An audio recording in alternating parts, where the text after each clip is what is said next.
Praise the Lord. இன்றைய நாளுக்கான வேத தியானம் எபிரேயர் 5ஆம் அதிகாரம் 1 முதல் 14 வரை. அன்றியும் மனுஷரில் தெரிந்து கொள்ளப்பட்ட எந்த பிரதான ஆசாரியனும் பாவங்களுக்காக காணிக்கைகளையும் பலிகளையும் செலுத்தும்படி மனுஷருக்காக தேவ காரியங்களை பற்றி நியமிக்கப்படுகிறான்.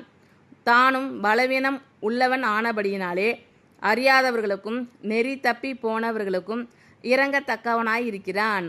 அதிநிமித்தம் அவன் ஜனங்களுடைய பாவங்களுக்காக பலியிட வேண்டியது போல தன்னுடைய பாவங்களுக்காகவும் பலியிட வேண்டியதாக இருக்கிறது.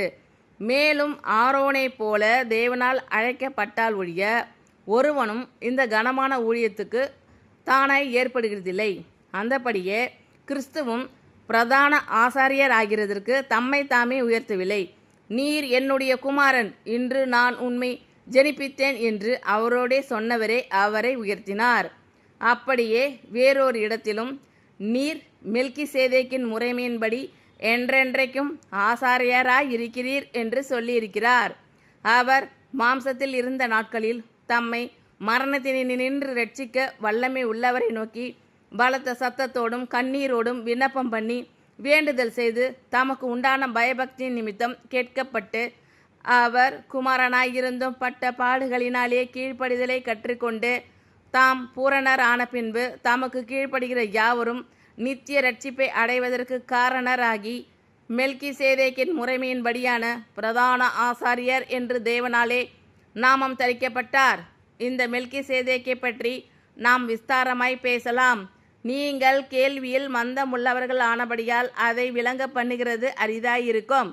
காலத்தை பார்த்தால் போதகராய் இருக்க வேண்டிய உங்களுக்கு தேவனுடைய வாக்கியங்களின் மூல உபதேசங்களை மறுபடியும் உபதேசிக்க வேண்டியதாக இருக்கிறது. நீங்கள் பலமான ஆகாரத்தை அல்ல பாலை உண்ணத்தக்கவர்கள் ஆனீர்கள். பால் உண்ணுகிறவன் குழந்தையாய் இருக்கிறபடினாலே நீதியின் வசனத்தில் பழக்கமில்லாதவனாய் இருக்கிறான்.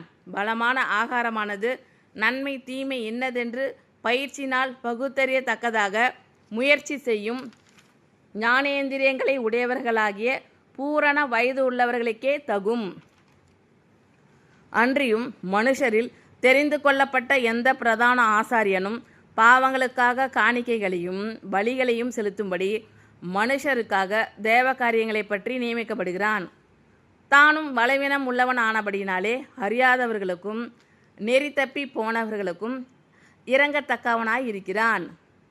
அதிநிமித்தம் அவன் ஜனங்களுடைய பாவங்களுக்காக பலியிட வேண்டியது போல தன்னுடைய பாவங்களுக்காகவும் பலியிட வேண்டியதாக இருக்கிறது. மேலும் ஆரோனை போல தேவனால் அழைக்கப்பட்டால் ஒழிய ஒருவனும் இந்த கனமான ஊழியத்துக்கு தானாய் ஏற்படுகிறதில்லை. அந்தபடியே கிறிஸ்துவும் பிரதான ஆசாரியர் ஆகிறதற்கு தம்மை தாமே உயர்த்தவில்லை. நீர் என்னுடைய குமாரன், இன்று நான் உம்மை ஜெனிப்பித்தேன் என்று அவரோடே சொன்னவரே அவரை உயர்த்தினார். அப்படியே வேறொரு இடத்திலும் நீர் மெல்கிசேதேக்கின் முறைமையின்படி என்றென்றைக்கும் ஆசாரியராய் இருக்கிறீர் என்று சொல்லியிருக்கிறார்.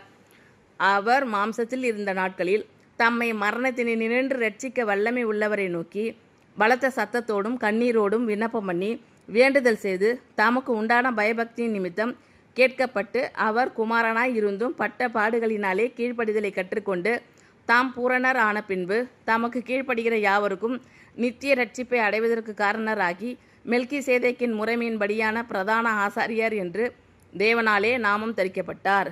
இந்த மெல்கிசேதேக்கை பற்றி நாம் விஸ்தாரமாய் பேசலாம். நீங்கள் கேள்வியில் மந்தமுள்ளவர்கள் ஆனபடியால் அதை விளங்க பண்ணுகிறது அரிதாயிருக்கும். காலத்தை பார்த்தால் போதகராய் இருக்க வேண்டிய உங்களுக்கு தேவனுடைய வாக்கியங்களின் மூல உபதேசங்களை மறுபடியும் உபதேசிக்க வேண்டியதாக இருக்கிறது. நீங்கள் பலமான ஆகாரத்தை அல்ல பாலை உண்ணத்தக்கவர்கள் ஆனீர்கள். பால் உண்ணுகிறவன் குழந்தையாய் இருக்கிறபடியினாலே நீதியின் வசனத்தில் பழக்கமில்லாதவனாய் இருக்கிறான். பலமான ஆகாரமானது நன்மை தீமை இன்னதென்று பயிற்சினால் பகுத்தறியத்தக்கதாக முயற்சி செய்யும் ஞானேந்திரங்களை உடையவர்களாகிய பூரண வயதுள்ளவர்களுக்கே தகும். அன்றியும் மனுஷரில் தெரிந்து கொள்ளப்பட்ட எந்த பிரதான ஆசாரியனும் பாவங்களுக்காக காணிக்கைகளையும் பலிகளையும் செலுத்தும்படி மனுஷருக்காக தேவ காரியங்களை பற்றி நியமிக்கப்படுகிறான். தானும் பலவீனம் உள்ளவன் ஆனபடியினாலே அறியாதவர்களுக்கும் நெறி தப்பி போனவர்களுக்கும் இரங்கத்தக்கவனாய் இருக்கிறான். அதிநிமித்தம் அவன் ஜனங்களுடைய பாவங்களுக்காக பலியிட வேண்டியது போல தன்னுடைய பாவங்களுக்காகவும் பலியிட வேண்டியதாக இருக்கிறது. மேலும் ஆரோனை போல தேவனால் அழைக்கப்பட்டால் ஒழிய ஒருவனும் இந்த கனமான ஊழியத்துக்கு தானே ஏற்படுகிறதில்லை.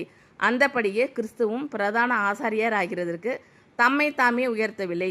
நீர் என்னுடைய குமாரன், இன்று நான் உம்மை ஜெனிப்பித்தேன் என்று அவரோடே சொன்னவரே அவரை உயர்த்தினார். அப்படியே வேறொரு இடத்திலும் நீர் மெல்கிசேதேக்கின் முறைமையின்படி என்றென்றைக்கும் ஆசாரியராய் இருக்கிறீர் என்று சொல்லியிருக்கிறார்.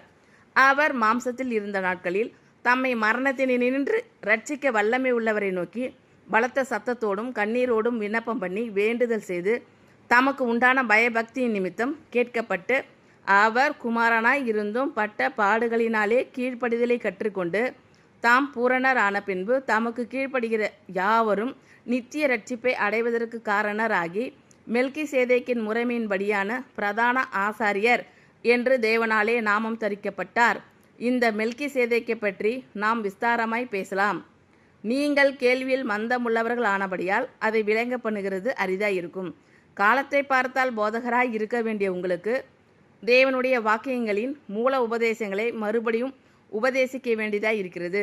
நீங்கள் பலமான ஆகாரத்தை அல்ல பாலை உண்ணத்தக்கவர்கள் ஆனீர்கள்.